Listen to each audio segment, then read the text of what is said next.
ser mujer no es lo que nos contaron, ya ves. Ser mujer sexual, menos aún. Porque no es que las madres deseen menos, es que demasiadas veces estamos hasta el coño.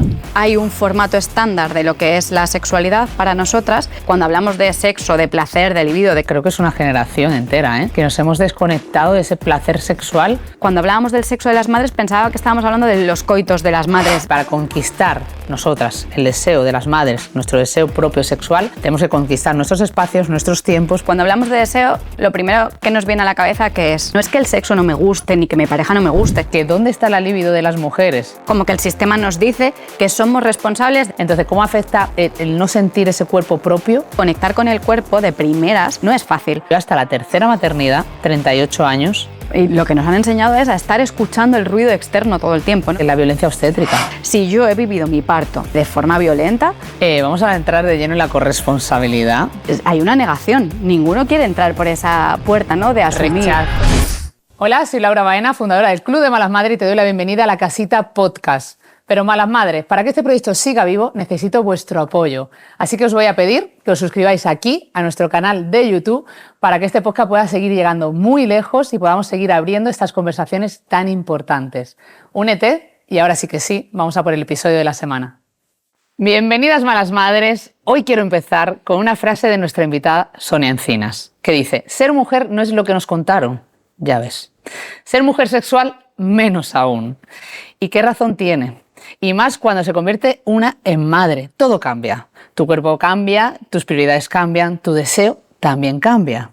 De pronto el deseo se esconde detrás del cansancio, del miedo, de la culpa, del no llego, y el sistema no nos ayuda, malas madres.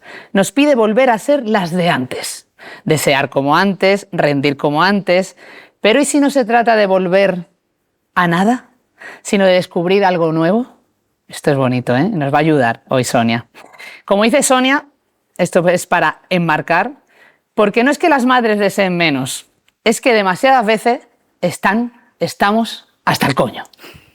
Hoy vamos a hablar de placer, de cuerpos, de culpa, de deseo y de esa revolución silenciosa que empieza cuando una madre se atreve a decir: yo también quiero tener placer.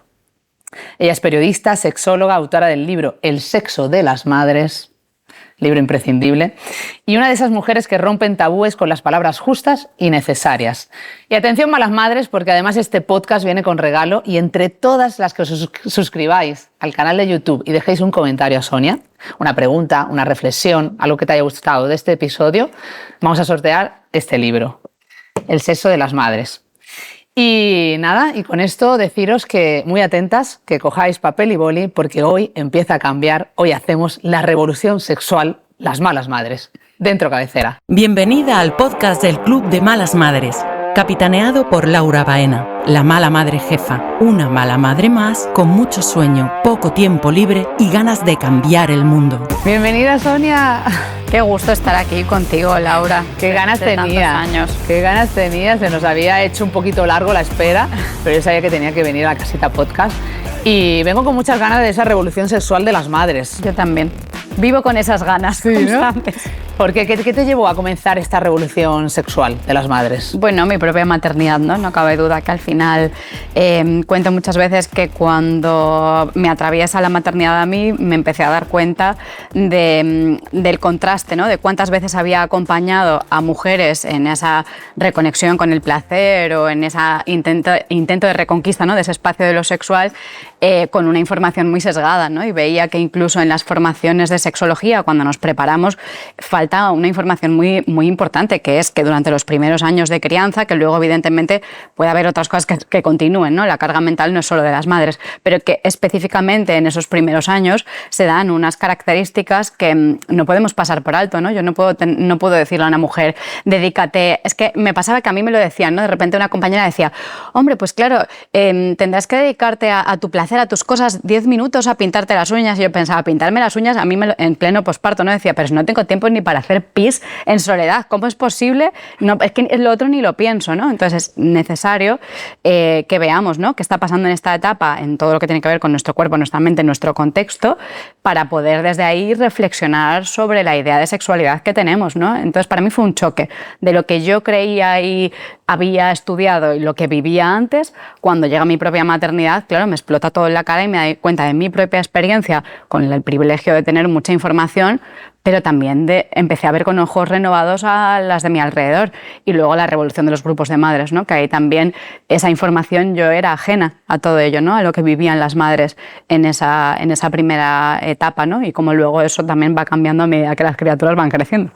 Es súper curioso, ¿no? Porque sí que es verdad que antes de ser madres, estás muy alejada de todo esto, ¿no? Por eso también, tanto Malas Madres como tu trabajo, es como queremos que nos escuchen no solo las madres, queremos que nos escuche toda la sociedad, porque no se escucha suficientemente la voz de las madres, pero no se escucha desde lo teórico, desde la investigación, hasta el día a día.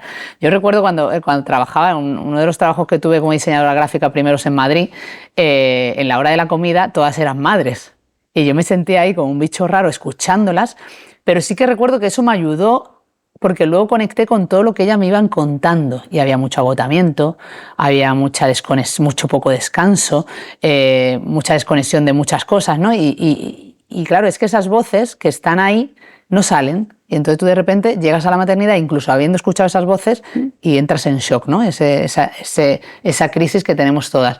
Pero vamos a empezar por el principio antes de indagar en la maternidad y en lo que supone para la vida sexual de las mujeres, porque empezaba el podcast con esta frase, ¿no?, que tú dices: ser mujer no es lo que nos contaron, ser mujer sexual menos aún, ¿no? ¿Y por qué sigue siendo tan incómodo hablar de este deseo femenino, Sonia? Del deseo en concreto, al final...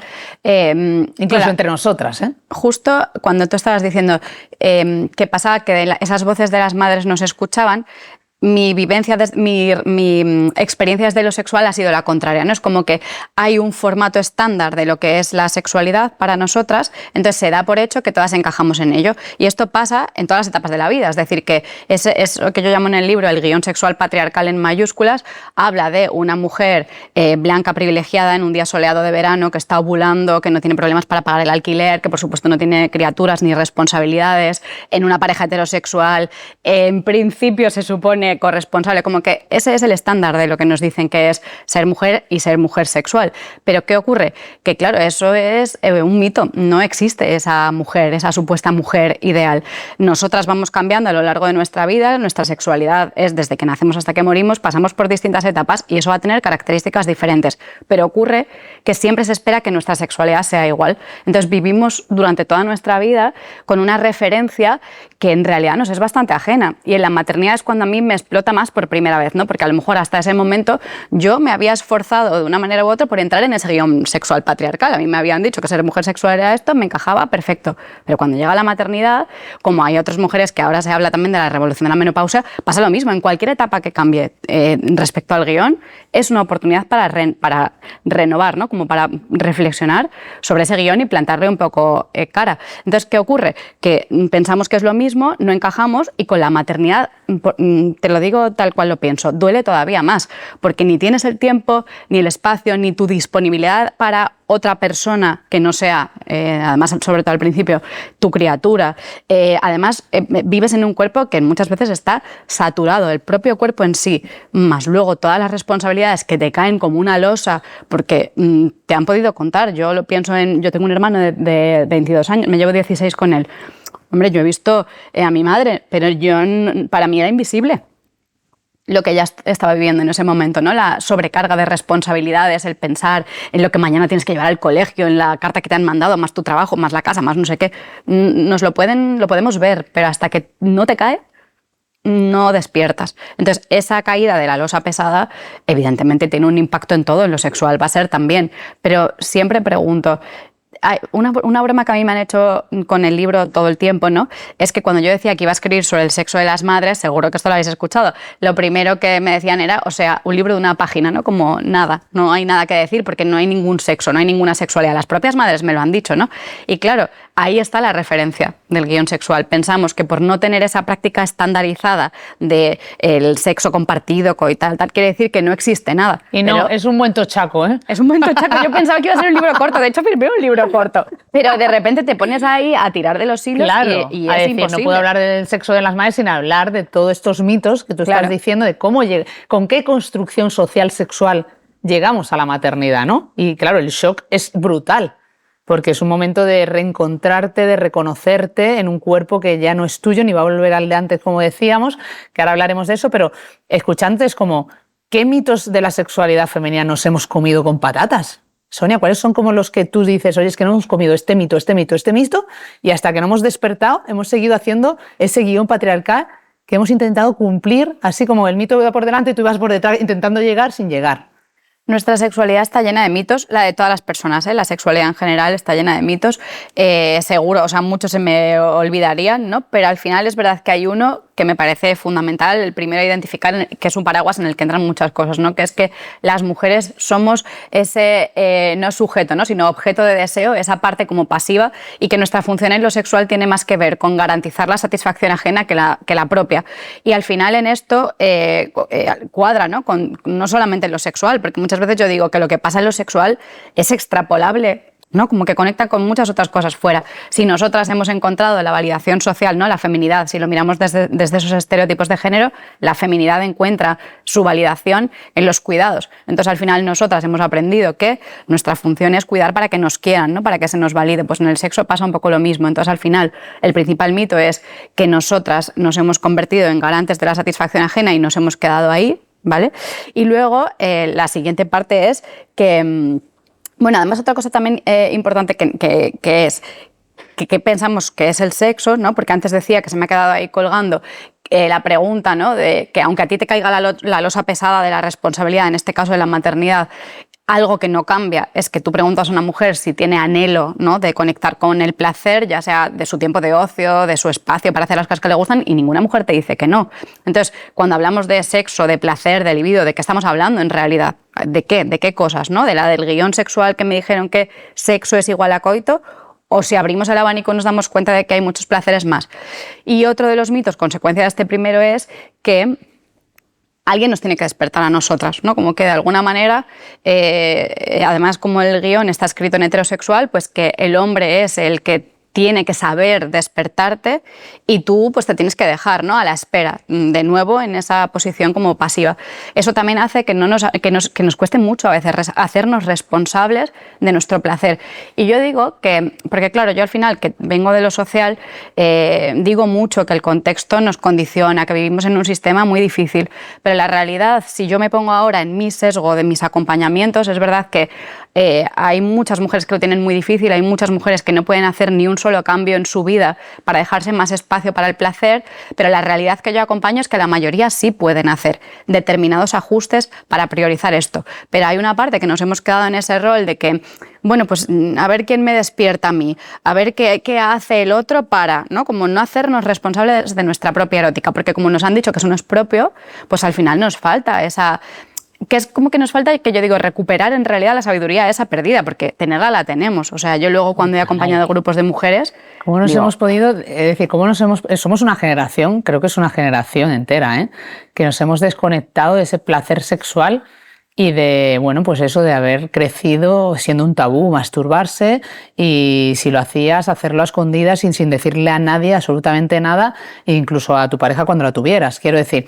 Y esa parte, ¿no? Como de esperar, es súper interesante como lo cuentas, y me parece, yo también que vengo de la parte social, ¿no? Y de la crítica activista del sistema, sí que creo que a las madres tenemos que hacernos cargo, ¿no? Tenemos que hacernos cargo de la cuota que nos corresponde, que básicamente puede ser simplemente tocarte, explorarte y conocerte, porque es que no conocemos nuestro cuerpo, es que muchas estamos despertando la sexualidad, la maternidad. Después de la maternidad, cuando ya pasamos todo eso, cuando nos desconectamos de muchas cosas, conectamos con el cuerpo y de repente decimos, anda, ¿qué era esto? Entonces, aunque luego seguiremos hablando, pero has dicho, ¿no?, que simplemente a veces es ajustar ciertas cosas en mujeres que acompañas. Quiero saber qué son esas cosas que hay que ajustar, queremos saber. Pues mira, es que empezando, el principio es ajustar a qué dedicamos nuestro tiempo, es priorizar los espacios que son para mí. Es decir, que yo he acompañado a mujeres, pero desde hace años en la misma historia, por ejemplo, un clásico, las clases de baile. Es que llevo años queriendo volver a clases de baile y al final no lo metes en tu agenda porque tengo que corresponsabilidad, ¿no? Tengo que ver cómo lo agendo con mi pareja porque además luego la criatura se duerme pronto o tarde, tal cual. Entonces, como que llega un punto en el que cuando tú eres capaz de hacer eso y atravesar la incomodidad que supone que va a cambiar el esquema que tú tenías de lo que es tu horario para meter esto, luego te vas a adaptar, ¿no?, a ese nuevo horario. Pero nos cuesta mucho tomarnos, como meter sí o sí en nuestra agenda esos espacios que son para nosotras. Y aunque parece siempre, ¿no?, cuando yo hablo de lo sexual, claro, muchas mujeres asienten porque dicen, espérate, es que cuando hablábamos del sexo de las madres pensaba que estábamos hablando de los coitos de las madres, los coitos heterosexuales. Es como, a ver, no, cuando hablamos de sexo hablamos en base del placer. ¿Qué pasa con la maternidad? Que cuando yo digo que la maternidad es una oportunidad para conectar, ¿no?, para reconectar con lo sexual, es porque tú puedes coger la oportunidad o no, pero la maternidad, si algo te sube el volumen, es al cuerpo. Ya sea por lo agradable que es en algunas experiencias, ¿no? O todo lo contrario, y junto, porque es esa ambivalencia, que a mí me puede encantar mi experiencia de la lactancia y a la vez estoy harta y no duermo y me duele la espalda y ya no quiero ni que me toque nadie. Esa ambivalencia está, pero el cuerpo sube el volumen a tope. De hecho, muchas mujeres hablan, yo misma, ¿no? Me di cuenta, yo pensaba que la ansiedad era una cosa que a mí no me había atravesado nunca. Y a mí la maternidad me enseñó, no solo me subió el volumen a esto, sino que en realidad yo había vivido esa sensación corporal otras veces en mi vida. Es muy curioso esto, lo cuentas en el libro, tu experiencia con la ansiedad. Yo también me llega la ansiedad con la maternidad y creo que precisamente eso porque empezamos a escuchar nuestro cuerpo irremediablemente. Yo creo que porque pasan tantas cosas, exacto, irremediablemente. No lo puedes tapar tan fácil. Es como, es más, te das cuenta que antes a lo mejor incluso no habías tenido ansiedad porque habías silenciado, habías tapado muchas cosas, te habías acostumbrado a vivir de esa manera y de repente lo que tú dices te sube el volumen tan alto que no tienes más remedio que decir, ojo, estoy aquí. Claro, pero luego esto es que la historia es que, vale, te sube el volumen de lo incómodo, pero ahí es la oportunidad porque se abre ese canal de información y eso luego tú puedes utilizar esa subida de volumen de tu cuerpo y esa información para llevártelo también al placer. Pero necesitamos darle ese espacio también. Bueno, pero me gusta mucho esto que ha dicho, que quiero decir, para conquistar nosotras el deseo de las madres, nuestro deseo propio sexual, tenemos que conquistar nuestros espacios, nuestros tiempos, porque si no esto no va a llegar. Esto es así, esto es como no puedes meter a calzador algo cuando no te estás cuidando, no te estás mirando, no te estás queriendo, no te estás aceptando, no te estás priorizando, o sea, es como un todo, ¿no? Y de eso hablas mucho en el libro. Además, cuando llega la maternidad, ¿no? Tú dices algo, ¿no?, que me parece revelador y dices, esa falta de deseo que parece que desaparece, realmente cumple una función. La falta de deseo, cuando llega la maternidad, cumple una función. Explícanos eso, Sonia. Además lo quiero unir, si te parece, porque no quiero... Tú me has lanzado el hilo de la masturbación y no quiero que se me escape ese hilo. No se nos puede ir. No se me puede ir porque además es muy importante y está asociado con esto. Claro, lo primero es que cuando hablamos de deseo, lo primero que nos viene a la cabeza, ¿qué es? ¿No? Porque yo cuestiono mucho como sexóloga la etiqueta de falta de deseo, pero es que nos la ponemos súper fácil, ¿no? Nos decimos, pero vamos, que vienen es el clásico de las consultas, el 90% es tengo falta de deseo. Primero, falta de deseo, mi planteamiento profesional, casi como algo filosófico, es que no existe. Tú no puedes tener falta de deseo. Tú desearás cosas. Otra cosa es que lo que tú deseas no sea lo que el sistema espera de ti. Y ahí podemos hablar de sexo como otras cosas, pero falta de deseo es que el deseo es humano. Tú vas a desear conectar con cosas que crees potencialmente placenteras. Si dentro de esas cosas lo sexual, en el formato en el que tú te exiges que sea, no está, hombre, es información relevante que luego podemos ir como separando, ¿no? Pues qué experiencias sexuales has tenido antes, qué significa esto para ti, pero hombre, lo primero es abrir el abanico de qué significa tener o no tener deseo.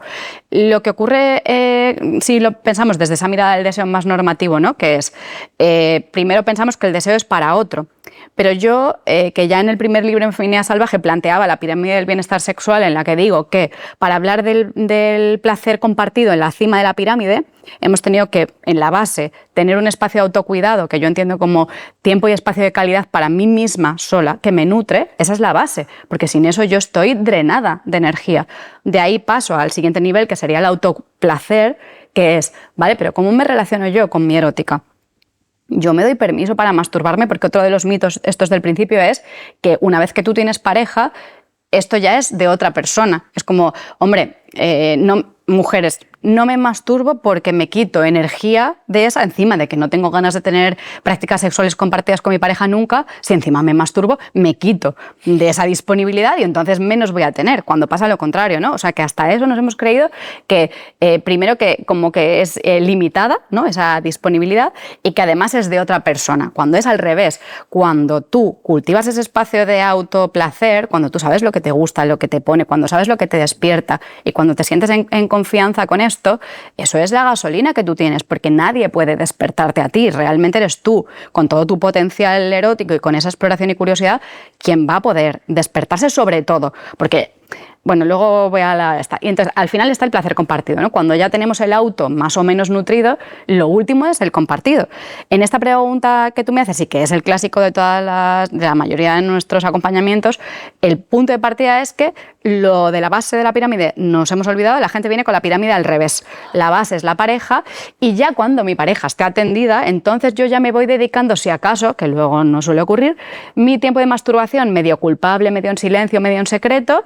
No lo hablamos en pareja porque es esa cosa que todos sabemos pero que nadie comenta.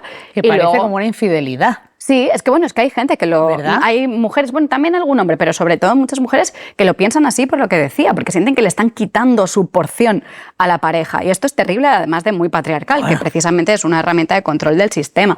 Y ya lo último de todo está el autocuidado, que es como que parece que no tiene nada que ver. ¿Qué tiene que ver el descanso con...? Hombre, pues tiene que ver todo. Es que sin esa base... ¿De dónde sacas tú la energía disponible, no? En el libro yo digo mucho esto, que es que realmente no hay energía. No es que el sexo no me guste, ni que mi pareja no me guste. Es que muchas veces lo que no tengo es energía disponible para poder dedicarle a esto. Total. A mí me encanta una parte que dices, ¿no? Aparte eso está como al inicio, aunque luego lo vas explorando, pero me encanta esta parte que dices, que ¿dónde está la libido de las mujeres? Pues quizás en esa 30ª lavadora que no pusiste, o en esa 50ª vez que no pensaste en la lista de la compra, o dormiste a tu peque, o interpretaste las ganas de cariños como un coito en potencia, o quizá en esa ropa sucia que se pasó 7 días tirada en el suelo o en el polvo, pero el que no limpiaste. Es que es súper gráfico esto de si no está ese espacio de tiempo de descanso, lo otro, pues seguramente llega muy mecánico, muy por el placer del otro, muy por el deber, ¿no? Porque luego está la otra pregunta que te quería hacer, en esta parte del deseo, que muchas madres, ¿no? Y nos lo dicen muchísimas malas madres, ¿no? Que se sienten culpables y rotas por no tener ganas. Fíjate. Llega la culpa encima. Claro, porque esa era nuestra responsabilidad. Como que el sistema nos dice que somos responsables de que la otra parte esté satisfecha, ¿no? Las garantes de la satisfacción ajena. Eso es la feminidad normativa. Romper cualquier estereotipo implica incomodidad. O sea, salirnos de esa etiqueta no es fácil. Yo no engaño a nadie. Yo no digo, vas a venir aquí, yo te voy a contar la teoría, tú te vas a deconstruir y te vas a ir a tu casa como nueva. No. Salirte de la norma, salirte del guión que te han puesto es incómodo. Y a veces pasa, y esto si me lo llevo al espacio del deseo, pasa muchas veces, a las mujeres nos es más fácil quedarnos con nuestra propia incomodidad y satisfacer al otro, aunque no sea lo que nos apetece, que directamente afrontar es que no puedo, porque la culpa es muy grande, porque realmente es la función que hemos aprendido, ¿no? Con respecto a esto del tema del deseo. Pero con lo que decías también antes del tema de la lavadora, de esa parte de las tareas, ¿no? De la sobrecarga que muchas veces tienen las mujeres, jolín, vamos a intentar pensarlo, porque todas lo vamos a ver gráfico en nuestro cuerpo, qué es lo que nos ocurre en un día a día cuando tú vas sobrecargada de tareas, típico que dices, se me ha olvidado coger el cuaderno de no sé qué, y madre mía, la esta de la lavadora que se sale por todas partes, y que no solamente es poner la lavadora y vaciar la cesta, es que sabes que luego, dentro de 2 horas, vas a tener que colgar esa ropa, que a veces no te cabe ni en el tendedero, que además luego vas a tener entre medias, a lo mejor vas a tener que hacer tarde y ya estás cansada, y mientras tanto el tupper, y mientras... ¿Qué le pasa a nuestro cuerpo? Yo solo lo estoy diciendo, ya estoy notando la tensión, no sé tú, pero ¿cuántas veces nos pasa eso en nuestro día a día, que se nos va acumulando la tarea en el cuerpo y nuestro cuerpo está con una tensión que llega a un punto en el que piensas que si alguien te tocase tu hombro, le darías un bofetón? Porque es tal el nivel de sobrecarga y de tensión que lo que necesitas es soltar y espacio primero, esa parte, esa base de la pirámide. Por eso antes decía que si encima nos hemos creído, todos, o sea, todas las personas, y insisto en lo de hetero porque no quiero ser heterocentrista, pero que es lo que construye el guión. Si encima nos hemos creído que nos tienen que despertar, y en el caso hetero ellos se lo han creído también, pasa que pues ellos hacen el pino puente. O sea, te tocan, te dicen, no sé qué, siempre buscando el mismo objetivo, porque a lo mejor el objetivo no es encontrar un espacio de relajación y de intimidad juntos, el objetivo es al final llegar al coito, imagínate. Pues en ese momento, si yo estoy con el cuerpo así tensa, es que el hecho de que me intentes seducir es que ni siquiera, es que me genera un rechazo increíble, porque también nos tenemos que saber leer en ese sentido, es que mucho antes de que lleguemos a la seducción tiene que haber un espacio para sentirnos en calma, en conexión emocional, para poder soltar ese cuerpo que día a día está con una tensión insoportable, ¿no? Entonces, eso necesitamos atenderlo porque el sexo ocurre en el cuerpo también. Sí. Llevo semanas analizando, ¿no?, el estudio de Mixed Modern Matter que se ha hecho a nivel europeo, coincide con los estudios que hemos hecho durante 10 años nosotros en la asociación Yo No Renuncio, de ese agotamiento tan grande de las madres, ¿no? Y luego vamos a entrar en el bloque de corresponsabilidad, que ahí tenemos mucho que hablar y es lo que nos ha traído aquí, nos ha unido a ti y a mí en un reportaje.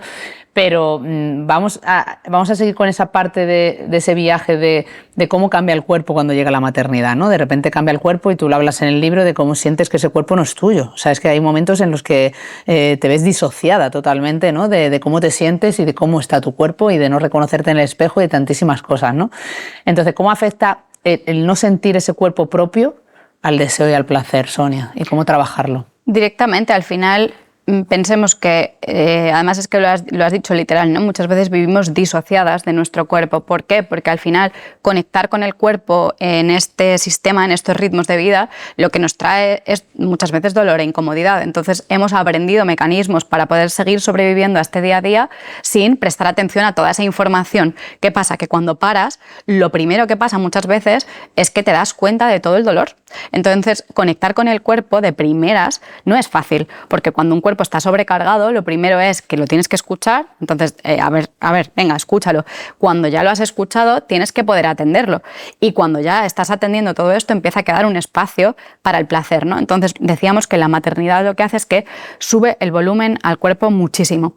Y maternar en este contexto es difícil porque hay mucha sobrecarga y el cuerpo está muy tensionado, pero a la vez también es esa oportunidad que nos acerca a esas sensaciones placenteras que encima en algunas mujeres generan mucha culpa también, ¿no? Porque imagínate que de repente tú sientes que es que el único objeto de tu deseo es tu criatura y el piel con piel y ahí liberas toda tu oxitocina, que esto es así, es fisiología pura, ¿no? Pero claro, tú no le das validez a eso porque mientras estás viviendo eso estás pensando... o te lo están reprochando. Y la pareja está abandonada, y es que no me ves, y es que no me miras, y es que no sé qué. Entonces tú, que tendrías que estar abandonada a las sensaciones oxitocínicas de tu crianza en los primeros años, pero luego cuando se van haciendo mayores, aunque cambie esta historia, pasa igual, es escuchar las señales del cuerpo. Me voy a los inicios, ¿no? En vez de estar escuchando esto y entregándote al placer, pues a lo mejor al placer de ese vínculo y de ese enamoramiento, estás más pensando en qué es lo que no estoy haciendo, cómo se está sintiendo la otra parte, y a veces incluso estás pensando también hasta en la lavadora que no has puesto, el no sé qué, porque no tenemos el espacio para poder entregarnos a esta historia, ¿no? Entonces el cuerpo nos habla, pero a veces también los mecanismos para silenciarlos son más grandes todavía. O sea que la maternidad es una oportunidad, pero puede pasarte por delante y tú haber desarrollado mecanismos más grandes todavía para poder silenciar a tu cuerpo. Y yo a nivel, por ejemplo, mira que a mí la maternidad, la primera me despertó la renuncia y la primera me despertó sentirme mala madre y compartirlo, pero yo hasta la tercera maternidad, 38 años, tercera maternidad, no me entregué físicamente en cuerpo a la oxitocina y al placer de la lactancia materna y de muchas cosas que yo había silenciado. Por eso yo digo, de coña, que con Luchi me convertí en madre hippie. No, es que esa madre estaba y esa madre está dentro de la naturaleza de todas las mujeres, pero no nos han dado el espacio y nos han dicho que lo que tiene que ser es volver a la de antes. A mí me dijeron que a las 16 semanas yo tenía que volver a un trabajo presencial, sin horarios y siendo supervisora creativa de una agencia de publicidad, y yo me lo creí y tuve que volver y silenciar tantas cosas que yo... Ahora ya no me alejo de la tristeza, pero me da ahora ya la rabia, ¿no? Esa rabia de no haber podido vivirla, ¿no? Por eso yo realmente sentí que tenía que tener una tercera hija porque no había podido disfrutar de la maternidad. Entonces, claro, yo cuando encima llega la tercera maternidad, llega la pandemia y me dice, pues ahora, además, se para el mundo. 17 meses de lactancia materna, disfrutados, placenteros, ¿sabes? Que yo ahí sí que estaba, y aparte reflexioné mucho y me incomodaba mucho, porque yo estaba sabemos lo que es la lactancia prolongada, y estás ahí y sentir esa incomodidad de no estar haciendo otras cosas y siendo autónoma, y estás ahí diciéndote a ti misma, lo que estoy haciendo es productivo, lo que estoy haciendo es realmente bueno para mí, para el bebé, para mi familia, para la vida. Pero claro, no es solo la pareja que en este caso a mí me acompañaba, sino el sistema, ¿no? Que nos hace sentir que cuando estamos en ese lugar estamos perdiendo el tiempo. Es que un recordatorio, o sea, todo a nuestro alrededor está preparado para sacarnos de ahí. Sí. Me da igual si es el momento de placer, en el placer de leerte una novela, como si es el placer de entregarte al vínculo con tu criatura. Todo lo que implique una liberación de oxitocina, una bajada de revoluciones, todo eso es antisistema. Irte a tomar un café con tu amiga. O sea, pero todo el sistema te va a sacar. Sí. Y lo que nos han enseñado es a estar escuchando el ruido externo todo el tiempo, ¿no? Lo que debería estar haciendo, lo que debería conseguir, lo que debería... Pero nos es muy difícil estar. Por eso tampoco quiero llevarme al extremo, porque claro que hay excepciones, ¿no? Que a veces, yo digo que cuando sentimos culpa, me lo digo mucho a mí misma, cuando siento culpa algo estaré haciendo bien. Digo, claro que no siempre, ¿eh? A veces me siento culpable porque es verdad que a lo mejor he tenido un tono fuera de lugar, o a lo mejor he gritado a mi hijo porque estaba yo estresada y tal. Claro que hay veces que me siento culpable y la culpa viene a decirme que lo he hecho mal. Pero hay otras muchas veces que me siento culpable y que en realidad es una buena señal. Yo la culpa la escucho con mucha atención, tanto cuando me tiene que enseñar cosas que he de corregir, como cuando me indica cosas que tengo que reforzar porque no estaban bien interiorizadas, ¿no? Entonces esto, en el espacio del placer, pasa un montón, Laura, porque es que la mayoría de veces cuando estamos haciendo algo por nuestro puro placer y disfrute, estamos sintiéndonos culpables o con una rumiación de... Es que hasta para leer tu libro estás pensando en si no debería ser otro libro para aprender y no sé, y a tomar notas, ¿sabes? Sí, pero eso también porque me parece un mensaje también, joder, que cuando yo digo 38 años y muchas veces igual que a mí la maternidad me dio el tortazo de despertarme al feminismo y a tantas cosas, ¿no? Pero digo, siempre es como que me vuelvo a culpar de no haberme dado cuenta antes. Y es como, no os preocupéis, quiero decir que es que no es nuestra responsabilidad única, que es que lo estás diciendo, ¿no? Es decir, todo está orquestado para sacarnos de ahí. Sí. Y en esa orquestación entra otro tema que tú también hablas y que me parece muy importante, que es la violencia obstétrica. O sea, cuando realmente, pues claro, yo en la primera maternidad, mi hija va a cumplir 14 años. Es que yo no fui consciente de la violencia obstétrica que sufrí en ese parto, primero, ¿eh? Y cuando te das cuenta, ¡wow! Entonces, es muy importante que hables de esto también. Fíjate es decir, y qué relación tiene, ¿no? con ese, lo que tú llamas el duelo sexual, ¿no? Ese duelo sexual que pasamos. Lo primero que me parece muy curioso es que si tú buscas, ¿no?, en estudios de la sexología, veremos que cuando se habla de estudiar la sexualidad después de un parto, principalmente se estudia lo que se llama falta de deseo, ¿no? Como que la etiqueta clínica es deseo sexual hipoactivo, que por supuesto yo no utilizo, en todo caso decimos inhibido en el caso de la corriente sexológica de donde vengo, pero que al final no me gusta tampoco. O sea, al final hay una parte de que es falta de deseo, yo lo cuestiono, pero se estudia esa bajada de libido y el dolor en la penetración, ¿no? Como vaginismos dispareunias. Es lo único que estudia la sexología en torno a esto. Las que lo hemos acompañado durante tiempo, ¿no? Y ya no te digo las matronas, ¿no?, que tienen esa mirada crítica también contra el sistema, ¿no?, esa mirada actualizada, lo dicen también.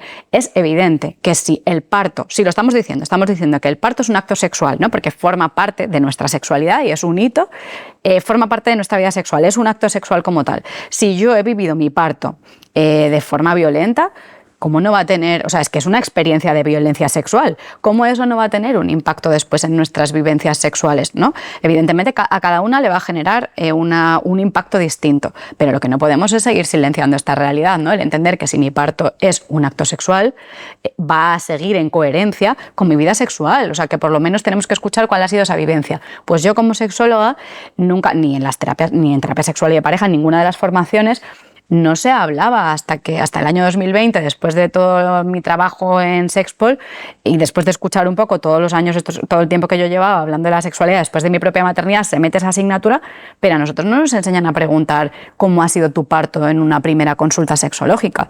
Imagínate, a lo mejor tu parto fue hace 14 años, ¿vale? A lo mejor ahí podríamos decir, bueno, que a lo mejor hace mucho se me ha pasado. Pero que no, que ni aunque lleves un año, que es que llegan mujeres en pleno posparto y no se les hace esa pregunta. Y a mí me parece fundamental preguntar, ¿se ha recuperado tu ciclo menstrual? ¿Cómo ha sido tu parto? Porque esas dos características son primordiales. Entonces, en cuanto al tema del tipo de parto que hemos tenido, si nos hemos sentido escuchadas o no, es como en el sexo. En mis prácticas sexuales, ¿yo me he sentido en esta experiencia escuchada o no? ¿Mi voz ha contado o no ha contado? ¿Me he sentido segura o no me he sentido segura? ¿La práctica, la experiencia que he tenido ha sido dolorosa para mí o ha sido acompañada? Porque a veces no es que el parto, evidentemente, es una experiencia dura, ¿no? Cuanto menos dura, ¿no? Luego ya podemos decir, pero una cosa es que en una experiencia de parto dura, como a lo mejor fue la mía, tú te sientas súper acompañada en todo momento, sientas que quienes te dan la mano, no solamente la pareja de tenerla, ¿no? Sino la matrona que te acompaña o los profesionales que te acompañen, que tú te sientas segura, suficientemente segura como para poder soltar. Si yo tengo que estar en alerta siempre, yo no puedo soltar y el parto no se produce. Eso ya lo dicen todos los profesionales, los sanitarios.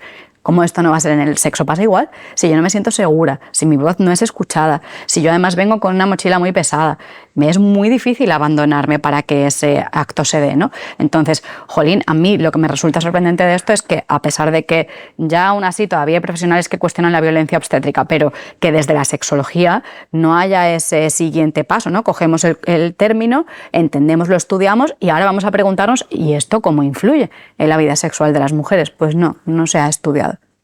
Increíble. 2025. Aunque lo sabemos, en las consultas lo vemos, exacto, ¿no? Las consecuencias que tiene. Vamos a entrar de lleno en la corresponsabilidad, porque aparte ese reportaje maravilloso de nuestra Ana Requena que nos unió, pues precisamente reflexionando sobre esto que tanto tú ves en consulta como yo veo en la comunidad y en nuestros estudios, que era cómo afecta la falta de corresponsabilidad, bueno, llamémosle el deseo sexual, en la vida sexual de las parejas.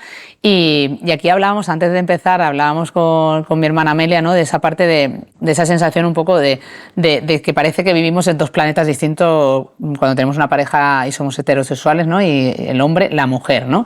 De repente, pongamos un ejemplo, hay una discusión y a ti en ese momento, pues ya con esa discusión que llevas rumiándote todo el día, más esa carga de tareas doméstico-familiares, más los cuidados, más cómo te sientes, más la culpa, más tal, lo menos que te apetece es que nadie te toque. Pero ellos parecen disociarse y parece como que de repente la vida sexual va por otro lado. Y nosotras parece que no podemos una cosa sin la otra, ¿no? Entonces, si nosotras hemos despertado a entender la vida sexual como tú dices y el deseo y entender que sin espacio, sin corresponsabilidad es imposible tener una vida sexual sana, ¿cómo hacemos para abrir el diálogo? Bueno, primero saber si los hombres se sienten así y no esta disociación que hablamos. Y luego, ¿cómo hacer para abrir ese diálogo sin discusión y empezar a entendernos y a que nuestro deseo sea escuchado? Esto es un melón increíble, ¿eh? ¿Por dónde empezamos? Yo no sé por dónde empezar. Voy a tocar un poco fibra sensible. Voy a ser honesta y me arriesgo un poco porque sé que es un tema bastante incómodo. Porque empezando por el final, o sea, empezando por lo último que has dicho, por el final, te diré que trabajo con muchos hombres y he trabajado en estos últimos años porque en mi carrera profesional yo tenía el objetivo claro de que yo quería trabajar con mujeres, grupos de mujeres, sesiones 1 a 1, todo siempre con mujeres. Pero me di cuenta de que llega un punto en el que la mayoría son mujeres heterosexuales con las que trabajo, es que das contra un muro. Tú puedes seguir trabajando con las mujeres, pero hay un punto en el que para mí se torna exigencia, porque si tú sigues, yo hago la terapia, yo me leo los manuales, yo hago círculos de mujeres, yo hago, siempre con la creencia de que tú tienes la responsabilidad de cambiar, mochila. que puedes hacer algo, que todavía puedes hacer algo más, estamos en el mismo bucle de siempre. Entonces muchas veces yo, con todo el dolor, digo, es que ya no está en tu control. Tú te compartes con una persona y esa persona debe hacerse responsable de ese proceso también, de ese proceso de cambio. Pero claro, igual que para nosotras el cambio de esta revolución sexual pasó de la oscuridad a la luz, ¿no? En el caso de ellos es pasar de la luz a la sombra. Entonces, siempre digo, la revolución sexual masculina pasa por la crisis y esto es incómodo. Con esto quería decirte que cómo hacemos entender, me voy a poner yo en el lugar de, lo voy a humildemente, desde el acompañamiento. Claro que luego hay mucha gente haciendo este trabajo, muchos hombres haciendo este trabajo, pero yo, como mujer que acompaña en sexología, desde una mirada feminista, diré que de primeras es muy difícil. Es difícil. Hay que, primero, en esta parte de un poco profesional y acompañado, ¿no? Hay que crear un vínculo muy seguro para que al final vaya entrando progresivamente. Pero al principio hay una negación. Ninguno quiere entrar por esa puerta, ¿no? De asumir rechazo, mi responsabilidad, a lo mejor incluso de las incomodidades por ser suave o las violencias que he podido ejercer. Eso cuesta mucho verlo también, ¿no? Entonces, eso es el final.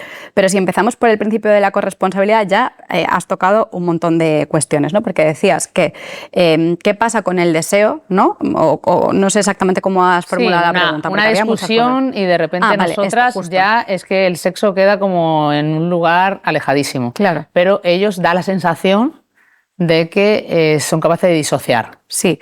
Voy a decir, estamos mal, pero la vida sexual es un mandatorio, es un deberíamos, ¿no? Y es la verdad absoluta de qué importante es, y sin una buena vida sexual normativa patriarcal no va a ir nada bien. Me dices muchas cosas, Laura, y a ver si soy capaz de ordenarlas todas en mi cabeza. Pero lo primero, incómodo, que voy a decir es esto de y ellos lo viven disociados, ¿no? Ha habido una discusión y de repente ellos viven disociados y podrían tener relaciones sexuales contigo igual. No es solo en eso, es que a mi forma de ver en todos estos años, ellos viven una sexualidad muy desconectada del vínculo. O sea, al final, el sexo para los hombres está construido en un lugar de disociación del propio vínculo. Eso hace que cuando hay dos cuestiones que hacen que ante una discusión nosotras no podamos entrar y ellos sí. La primera son los estereotipos de género. Primero, nosotras venimos de un lugar en el que el sexo no era un lugar de permiso. No hemos desarrollado una relación con lo sexual de permiso, de libertad, de entender que somos protagonistas de ese espacio, que tenemos derecho a pedir lo que nos gusta y que si eso no nos gusta, hay otras cosas que sí y son igual de merecedoras, ¿no? Que yo me encuentro mujeres todavía de hoy que no se pueden tocar el clítoris mientras tienen relaciones con penetración porque a su pareja le sienta mal o porque a ellas les da vergüenza porque piensan que está mal. Entonces, venimos de ese lugar.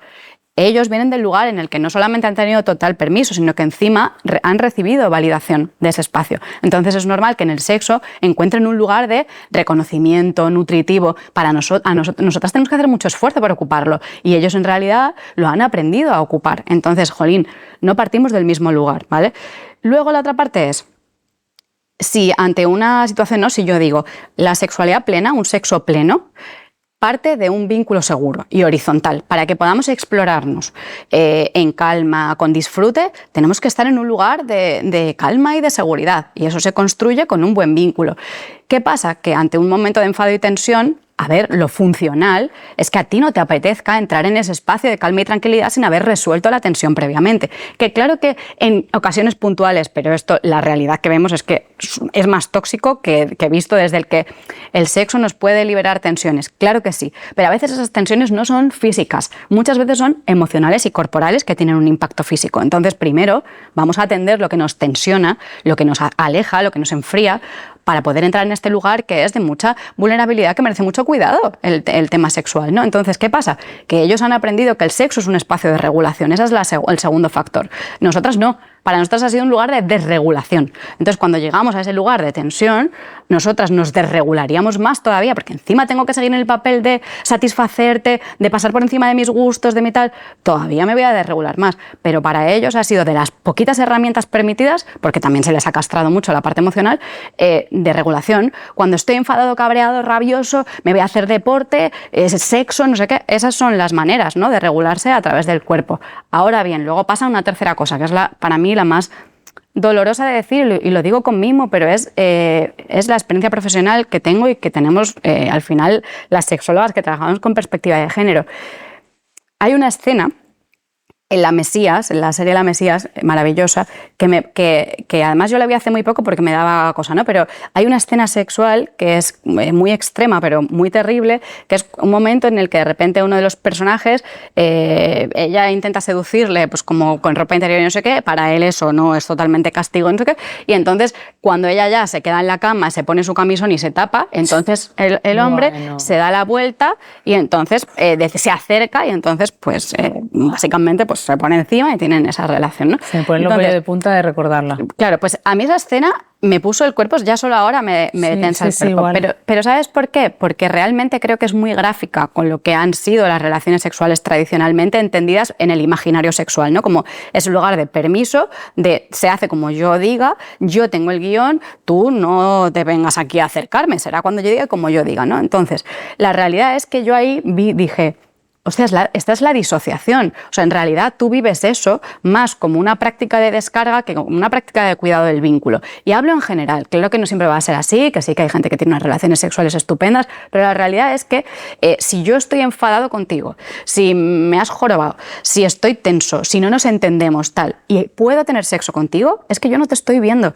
Yo estoy viendo un lugar en el que me puedo descargar. Y esto, Laura, pasa muchas veces en las relaciones heterosexuales y muchas veces no es ni siquiera consciente, por supuesto, ni tampoco malintencionado. Es que hemos aprendido que yo contigo me claro, descargo. Esto es cuando ellos dicen, es que para mí el sexo es una necesidad. Y yo digo, bueno, no lo es mentira. Pero imagínate que te digo que sí, que es una necesidad. Porque yo tampoco me puedo meter yo en valorar lo que para ti es una necesidad vital o no lo es.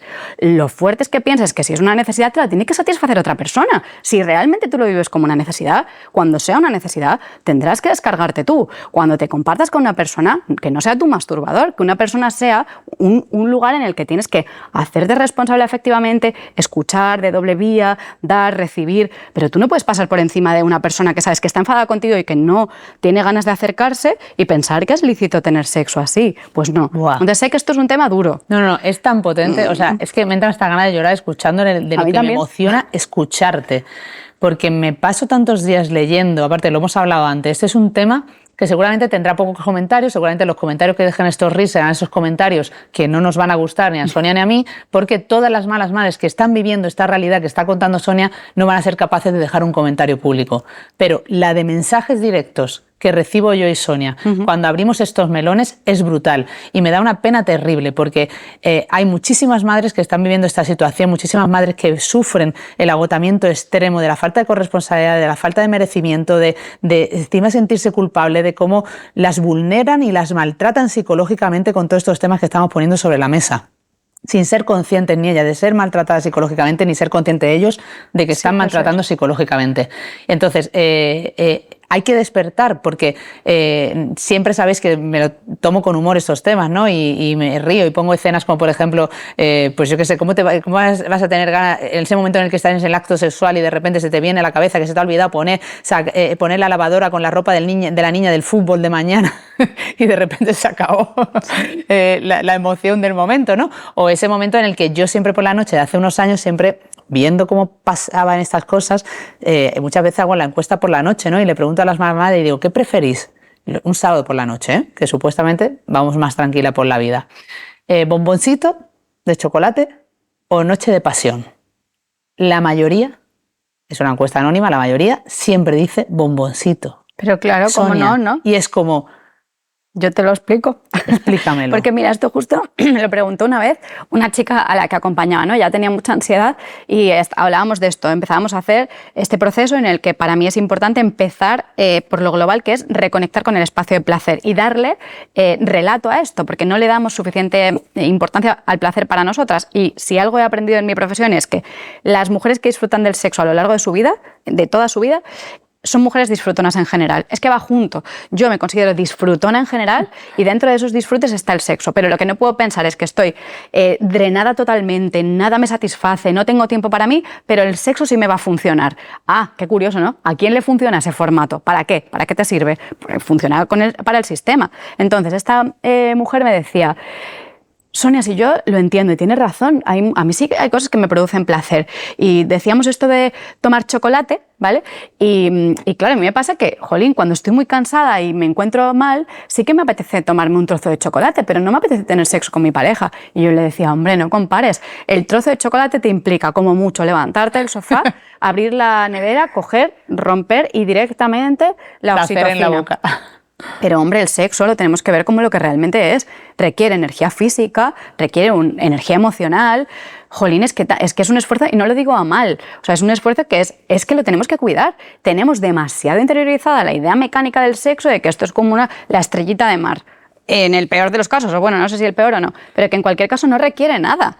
Por eso, porque no pensamos en el sexo como un espacio de cuidados, pero el sexo es un espacio que hay que nutrir. Me encanta. Entonces es normal que quieras el chocolate. Si estás cansada, lo primero que te va a venir es aquello que te implique menos esfuerzo. El chocolate y la caja entera. Sí, claro. Lo que menos esfuerzo, más placer.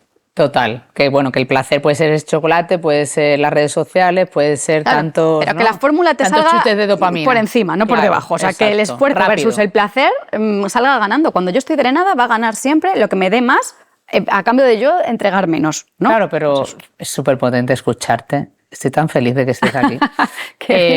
No, porque es verdad, no está toda esa parte, ¿no?, de que hablamos del derecho, del autocuidado de las madres, el derecho del descanso de las madres, pero es que si no tenemos tiempo, no tenemos esos espacios, no tenemos ese tiempo de descanso, ¿cómo vamos a llegar a ese momento, no? Pero me encanta esto que dices del sexo como espacio de cuidado.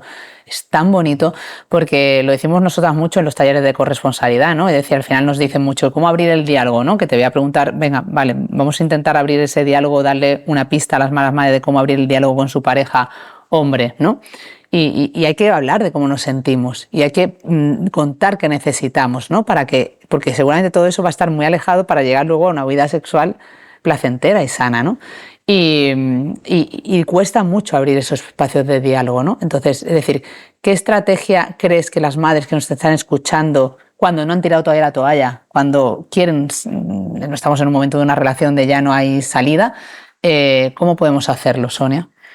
Es una pregunta muy difícil para mí, te lo confieso, porque choca un poco con mi experiencia, ¿no? Al final piensa que a las consultas llegan muchas mujeres que han hecho todo por intentar hacer entender a sus parejas lo que están viviendo, que se han expresado un montón de veces y que su emoción no ha sido validada ni recogida. Y ya te digo, no quiero poner, porque estamos hablando de esto y nos vamos rápidamente al extremo de pensar en el hombre más machista, más anticuado, más tal. No, que incluso en hombres que yo luego he trabajado en individual y que son tíos que lo intentan hacer lo mejor que pueden y tal, totalmente inconscientes de todo esto, ¿no? Entonces, no es por justificar, es por no irnos a lo malo malísimo. No, que es que en nuestra cotidianidad esto es el día a día. Pues esta es la cuestión, ¿no? Entonces, para mí es una de las preguntas más difíciles porque tiene un poco trampa. Por una parte, yo por mi experiencia he visto que sí, hay muchas mujeres que lo han intentado y que aún así no ha entrado la información, ¿no? Como que no lo recogen y que llegan muchas veces a una consulta de pareja esperando que seas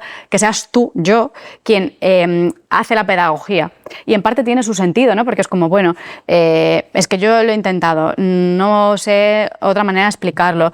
Me dicen, Sonia, le he mandado a mi pareja este post, este reel, que se lea tu libro, o sea, como que lo intentan. La trampa es precisamente eso, que claro, nosotras seguimos haciéndonos responsables de que ellos despierten y hay una realidad que es que ellos tienen pendiente totalmente esa revolución sexual y debe partir de esa propia intención, ¿no? Entonces, cuando en los últimos, no diré 2 años, ¿vale? No desde que empecé a acompañar a parejas en contexto de crianza, que fue con mi maternidad, pero en los últimos 2 años ha pasado una cosa muy bonita que también es muy sesgada, que es que llegan hombres a trabajar solos desde te he leído, me siento identificado en esto, pero no sé qué hacer.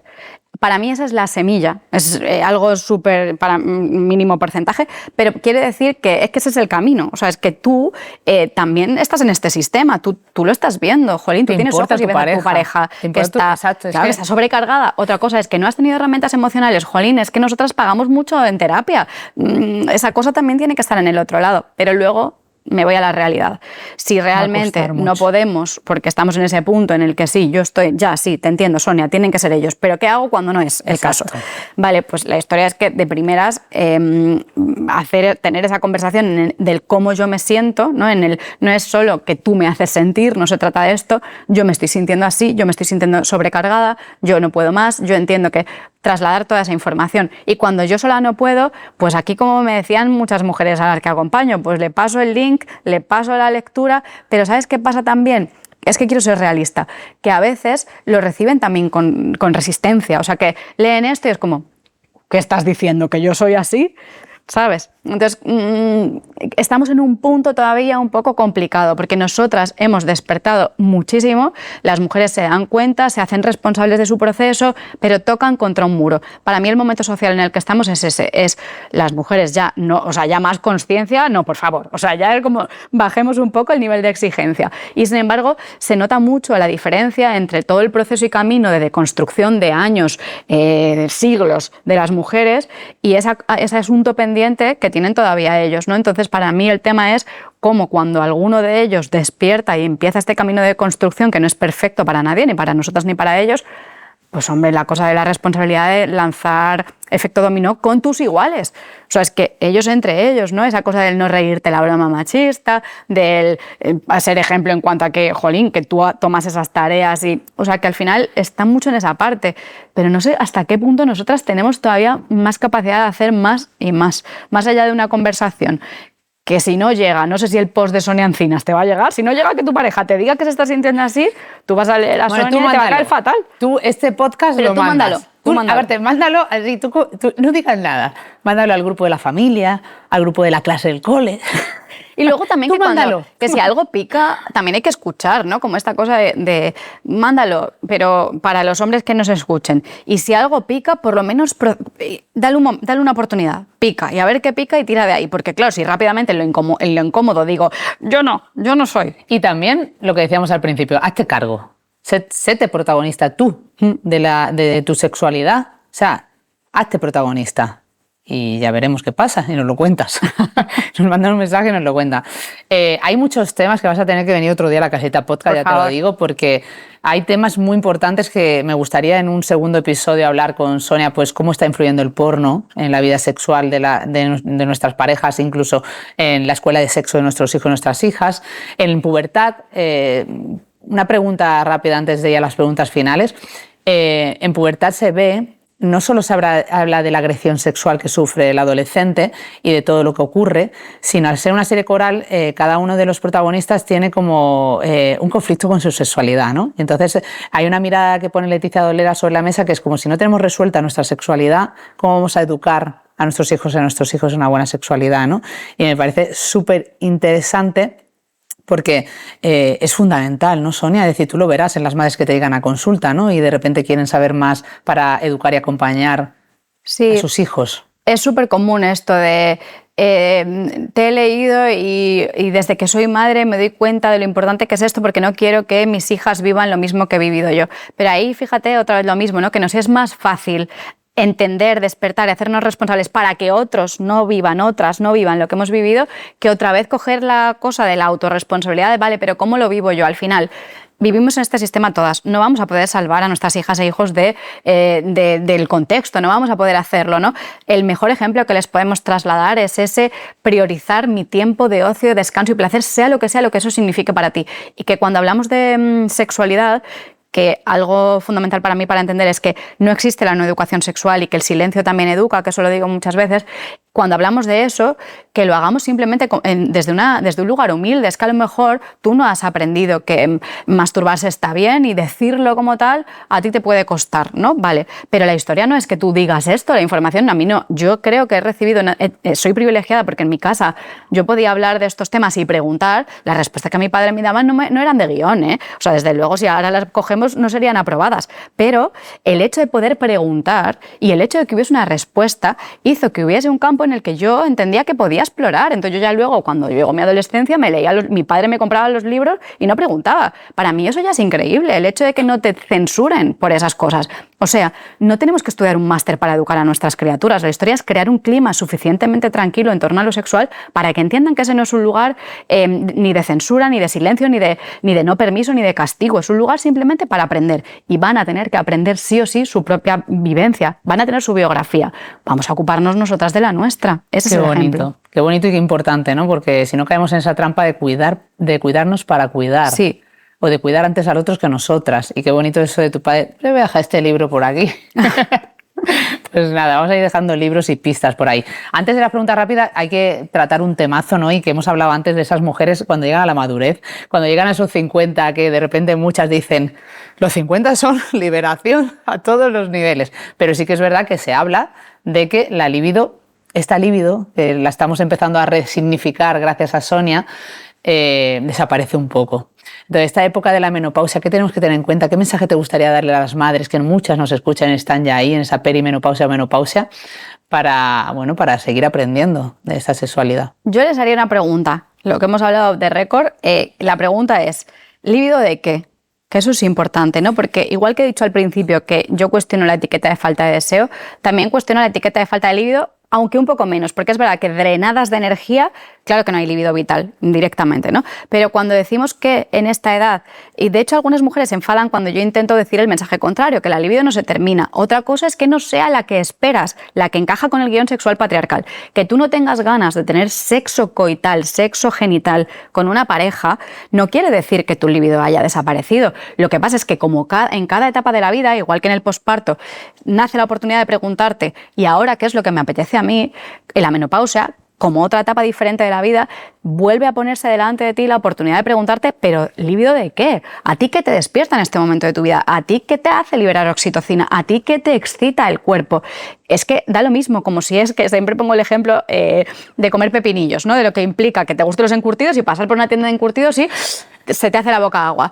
Pues si eso es lo que a ti te despierta el cuerpo y te produce una respuesta de excitación, pues lo que sea, la cuestión es que no hay no líbido. Lo que pasa es que no podemos seguir buscando la líbido, da igual si tienes 14, 20, 30, 40, 50, 80, buscando la libido en el mismo sitio que nos dice el guión sexual. Entonces, a lo mejor es una etapa en la que resulta que empiezas a explorarte todavía más a ti misma. O no es una cuestión genital, o es una cuestión del placer. O sea, que para mí el mensaje es libido de qué y qué es lo que te produce a ti placer en tu vida. Incluso digo últimamente, ¿qué te suaviza? ¿A ti qué te suaviza? Esa es la cosa, porque eso no nos lo pueden robar, Laura. El guión nos puede robar la idea de lo que es el deseo sexual, coital y hetero.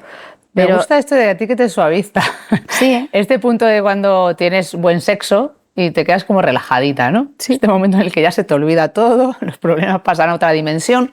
Pues investiguemos, además de ese sexo o qué tipo de sexo, otras cosas, ¿no? Entonces yo creo que hay un ejercicio que ya nos ha dado Sonia. O sea, cuando terminéis de escuchar este podcast hay que ponerse una lista de ¿qué me excita? Y poner ahí las cosas que te excitan. Y luego priorizar, ¿eh? Que nos ponemos a hacer listas, sí, siempre lo teórico, y luego nos quedamos que somos las que más teoría sabemos, pero luego en la práctica no conseguimos. Vale, y de toda esa lista, una, ¿no? Por lo menos. Una, chicas. Digo, aunque una. sea 5 o 10 minutos al día, 5 o 10 minutos al día de algo que te produzca goce, 5 minutos. Exacto. Eso ya es revolucionario. Exacto. Es que no hay mayor revolución que cuidarnos por nosotras mismas, no por nadie más. Que ser capaces de descansar, de estar en un sofá 5 minutos pensando en ti, mimándote, sin incomodarte tantísimo como nos ocurre cada día de nuestras vidas. Pues vamos con las preguntas rápidas. ¿Qué palabra, Sonia, te conecta con el deseo? Placer. Tienes que completar esta frase. No es falta de deseo, es falta de... Energía. Física. Y yo diría vital. Corresponsabilidad. Ah. ¿No? Claro, yo me estoy poniendo en el una misma, ¿vale? No, bien. ¿Qué le dirías a una madre que se siente desconectada de su cuerpo? Que empiece a buscar aquellas cosas que le suavizan en su día a día y que las priorice, aunque sean 5 o 10 minutos. ¿Tu mayor descubrimiento sobre el placer? Que es ilimitado, infinito. Cuanto más placer, que placer llama placer. Que te vuelves una adicta del placer. Sí. ¿Y tu deseo para las madres que nos escuchan hoy? Que hayan podido suavizarse después de escucharnos. Qué bonito. Ha sido, de verdad, dame la mano, es que estoy emocionada. Vamos a darle así en directo un aplauso, equipo, que yo sé que también están Vamos a terminar este programa con una energía de revolución sexual que no lo sabe nadie. Y eso que dormió 3 horas, ¿eh? Si hubiera dormido un poquito más, pero siempre nos gusta terminar el programa pidiéndote que nos des el regalo que has traído para nosotras, para esta casita podcast. ¿Lo tengo que enseñar? Sí, que es la foto de niña de Sonia. Y es que me la como con patatas. Con esos ojazos, ¿no? Ojazos abiertos. Ahí estaba. Pero una cuéntame, futura disfrutona. ¿Qué recuerdas de esta foto, Sonia? Pues poco, la verdad, es decir, te recuerdo ese sofá rojo que ahora mismo, ¿no?, le recuperaría, pues supongo, más o menos.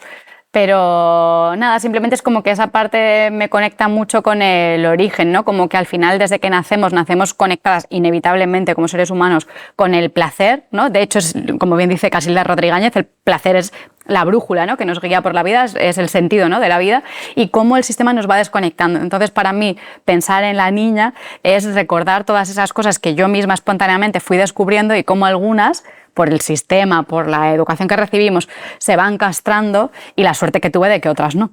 Entonces ¿estaremos demasiado obsesionadas con buscar la felicidad y lo que tenemos que buscar es el placer?